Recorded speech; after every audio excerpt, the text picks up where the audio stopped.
तुमने कई बार अपने बाबा से, अपने पिताजी से ये बात जरूर सुनी होगी कि पहले के जमाने में जो लोग सिर्फ 10वीं पास होते थे उनकी बुद्धि बहुत तेज होती थी, उनकी मेमोरी पावर बहुत मजबूत होती थी। और ये बात बिल्कुल सही है। तुमने घर परिवार में भी ऐसे बुजुर्ग देखे होंगे जो सिर्फ 10वीं या 12वीं पास हैं, लेकिन आज भी इतनी बातें याद रखते हैं कि देखकर आश्चर्य हो जाता है। लेकिन वहीं आज के बहुत से स्टूडेंट्स के साथ क्या होता है, तुम कोई भी टॉपिक याद करते हो, कोई भी चैप्टर याद करते हो, 2 दिन 3 दिन 4 दिन बाद वह चीज दिमाग से गायब। तो ऐसा तुम्हारे साथ क्यों होता है और पहले के लोगों के साथ ऐसा क्यों नहीं होता था? ये बात जाने अनजाने तुम कुछ ऐसी गलतियां कर रहे हो जो धीरे धीरे तुम्हारी मेमोरी पावर को कमजोर कर रही है। अगर समय रहते इन गलतियों को नहीं सुधारा तो जितना चाहे पढ़ लो सब भूलते जाओ। लेकिन अगर आज से ही ध्यान दे दिया तो 10, 15, 20 दिनों बाद तुम्हारी मेमोरी पावर फिर से मजबूत होने लगेगी और जो भी चीज दिमाग में डालोगे वह लंबे समय तक वहीं टिकेगी। पहली गलती, पढ़ाई से पहले बाद में अत्यधिक सोशल मीडिया। तुम्हारे दिमाग की भी एक क्षमता होती है, एक सीमा होती है कि तुम एक दिन में कितना कंटेंट अपने भीतर स्टोर कर सकते हो। अब तुम पढ़ने बैठते हो लेकिन उससे पहले भी सोशल मीडिया, पढ़ने के तुरंत बाद भी सोशल मीडिया, और किस तरह का कंटेंट, कभी म्यूजिक, कभी कॉमेडी, कभी फालतू चीजें। इस सब के बीच जब पढ़ाई आती है तो दिमाग कहता है भाई मेरे अंदर पहले से इतना कचरा भरा पड़ा है, अब मैं कहाँ और क्या स्टोर करूं। इसीलिए जो भी चीज तुम पढ़ते हो वह दिमाग में ठीक से फिट ही नहीं होती, क्योंकि पढ़ने से पहले भी दिमाग भरा हुआ था, पढ़ने के बाद भी दिमाग फिर उसी में लग जाता है। इसलिए याद रखो, पढ़ाई से पहले सोशल मीडिया कभी मत इस्तेमाल करो।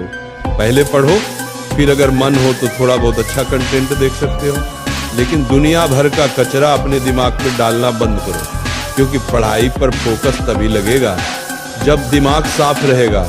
दूसरी गलती, सिर्फ रटकर पढ़ना, लिखकर अभ्यास न करो। बच्चों, बहुत से स्टूडेंट्स आलस की वजह से सवालों को लिखकर नहीं पढ़ते, बस एक बार रट लेते हैं फिर कॉपी बंद और मान लेते हैं कि अब याद हो गया। लेकिन ऐसा होता नहीं है। जब दिमाग पहले से सोशल मीडिया से भरा है, फालतू चीजों से भरा है, उसी हालत में अगर तुम सिर्फ रटकर पढ़ोगे तो वह चीज दिमाग में टिकेगी ही नहीं। इसका इलाज है लिखकर पढ़ना। जो भी टॉपिक पढ़ रहे हो उसे विजुअल बनाकर पढ़ो, लिखकर पढ़ो।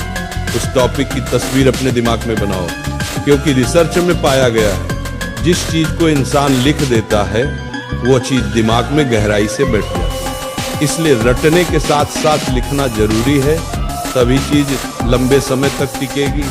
तीसरी गलती, रिवीजन न करना। ये पहले का जमाना नहीं, उस समय ध्यान भटकाने वाली चीजें कम थी। आज हर तरफ डिस्ट्रैक्शन खड़ा है, तुम्हारा ध्यान 5 जगह बटा हुआ है, दिमाग रोज पीसा जा रहा है। ऐसी स्थिति में अगर तुम रिवीजन नहीं करोगे तो जितना भी पढ़ोगे सब उड़ जाएगा। एक बार पढ़कर छोड़ दिया तो समझ लो 3-4 दिन में सब निकल जाएगा। इसलिए रिवीजन करते रहो, लिखकर रिवीजन करो। समय समय पर पूरा चैप्टर दोबारा पढ़ो, क्योंकि रिवीजन से दिमाग में पढ़ाई का रास्ता पक्का हो जाता है। और एग्जाम के समय सिर्फ 5 मिनट जो देखोगे वह पूरा चैप्टर तुम्हारे दिमाग में खुल जाएगा।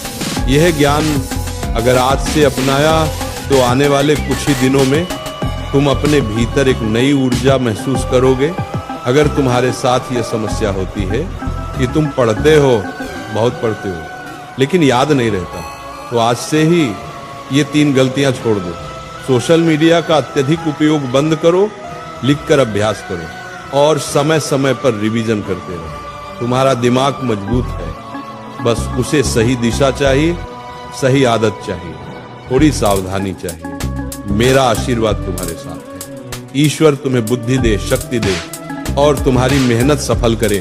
भगवान तुम्हारा कल्याण करे। प्रेम और आशीर्वाद सहित सदा उन्नति करो, आगे बढ़ो।